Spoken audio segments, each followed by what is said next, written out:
Hey, this is Ricky Kennerly, Cichlids. In this video we're looking at what to do if your Frontosas overeat. Now let me talk about some of the reasons why your Frontosas could overeat. If you have just a few Frontosas in your aquarium, like two, like a pair, it could be that you're putting too much food in there. So that's an easy fix to keep it from happening. Sometimes you don't judge it correctly. It still could happen even if you have two Frontosas. You think, they're hungry, put a little bit more food in there. But normally it doesn't happen as much if you just got a few Frontosas. If you have 10 or 15 Frontosas, or more than two, then it's possible, well, it's actually highly likely, that you can put the amount that it's good for that amount of fish, amount of food for those fish, perfectly measured out, and one of those fish, or maybe more than one, will eat more than their share, and that will be overeating. It can cause a problem. Then there's an issue, I don't know how many of you have experienced this, but you have fish that are trying to gain the alpha position. They're wanting to become dominant. Now this could be in males and females. Sometimes you have a female who wants to be the most dominant female, and you have the male that want to be the most dominant male. And normally, the most dominant male is the biggest, toughest fish there is. And the way to get to that, to be the biggest, toughest fish there is, usually, is to eat more food. Because they'll grow faster, they'll get bigger, they'll get stronger.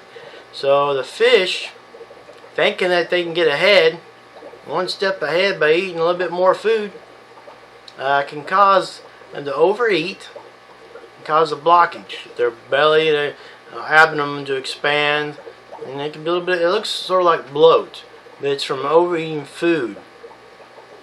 So those are some of the reasons why your Frontosas could overeat.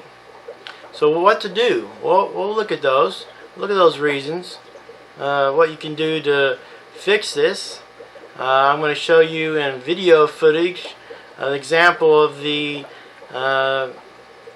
what caused the Frontosas to overeat in this aquarium, and you can decide what some of the reasons are that some of your fish are overeating in your aquarium if they are. Hopefully they're not. For most of you, this won't be a case because I very rarely have this happen. It happens every once in a while, but it's usually on one fish, and it's easy to fix. So just stay tuned for this video, and you can get some good insight on this information, so check it out.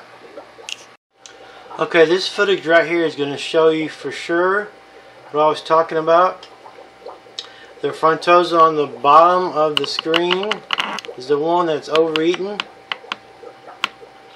and there's a one that's a little bit darker to the right, the bigger Frontosa. Those two were in competition for the alpha spot. So the one that you see with the big bloated belly ate too much, trying to catch up and be dominant, and it's caused it a problem. Now you can actually lose some Frontosas, which I've not because of some steps I've taken, if you're not careful. Like for instance, this particular aquarium here is a Frontosa only aquarium. But if you get fish that overeat, and there's like Lake Malawi cichlids in there, see how they're kind of challenging each other for the alpha position.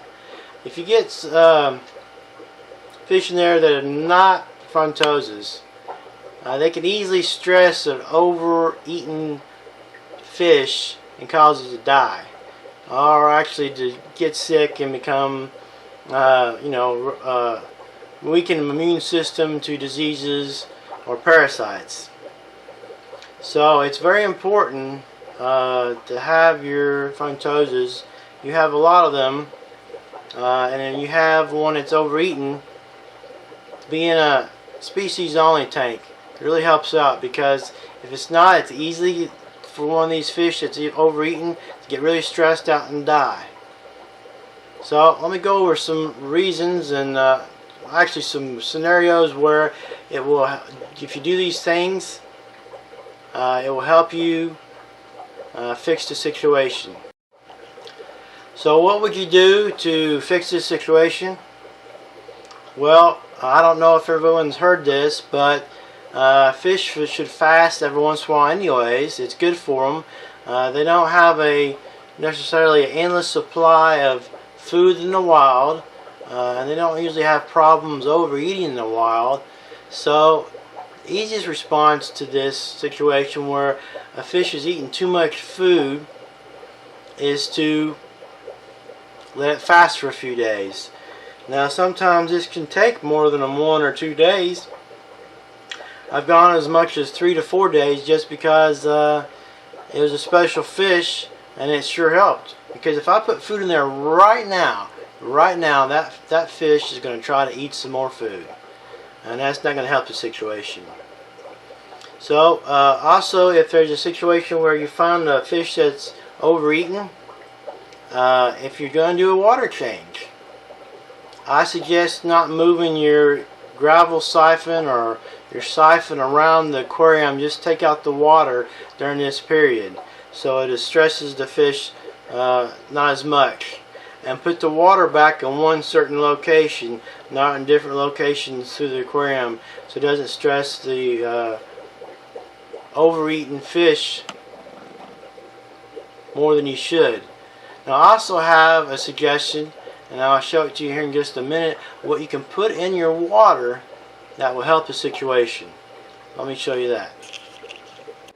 So this is aloe vera. It's a gallon jug, and you can get it at Walgreens, CVS, Walmart, different places around the world that sells healthy supplements. And this is a 99.8% pure aloe.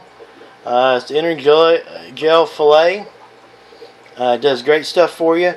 And some of the things you may not know about this, but this is in your stress coat. It gives it, you put it in there and it helps them rebuild their coat, their outer coat of the scales. And also, if you didn't, I'm sure a lot of you didn't know this, but aloe vera can be a laxative. It can get to where the stuff loosens up.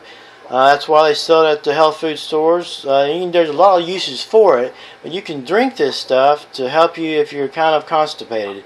And so in this case, this fish is eating too much and has gotten constipated, and some of that needs to pass through the system. So let me show you how much I would put in there. Let me real quickly, sorry about the yank there. So, alright, you don't have to put too much in there.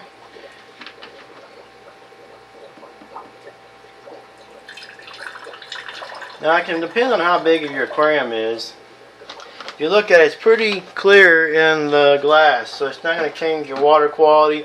It's not going to damage your beneficial bacteria. It's going to be really good for your fish. You don't have to do quicker water changes or anything. This is just good stuff. So pour it in there,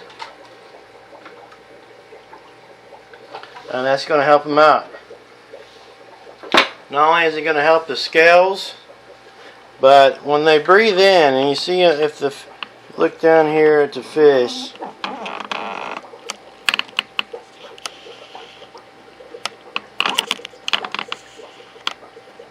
let me focus a little bit.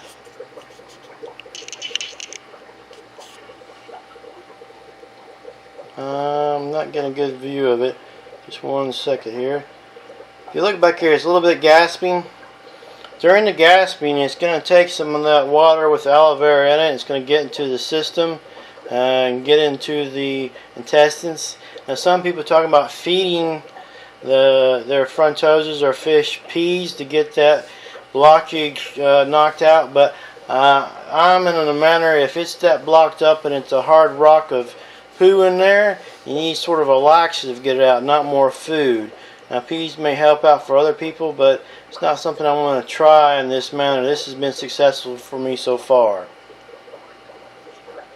So when you're thinking about having the fish overeat and you're thinking about using aloe vera, this can be kept in a refrigerator and can be kept there long term. You can use it for yourself. It doesn't taste that bad. It doesn't have a medicine taste. It's pretty good to drink. So you can use it for yourself, and you can use it for your fish when they get stressed out. It's cheaper overall than the stress coat, and it's not as gummy and slick, slimy. It's just good, pure aloe vera. I'm not sure if it's pure aloe vera in the stress coat, but you can use it for many things for your fish. So try it out. And remember, your fish can overeat because, one, they're hogs, or they're trying to become dominant. Like in this case, you see those two fish, one, the bigger fish chasing the fish that overate. There are two fish that are wanting to become dominant. That can cause them to overeat. So I would suggest fasting your fish and putting some aloe vera in there and see how things turn out. Some of y'all may have some different suggestions. That's fine if you want to put them down in the comments below. Try not to copy just from other people. Just use what you use. Tell me what you use for this situation. I appreciate you watching. This has been Ricky Kennerly Cichlids, where fish swim.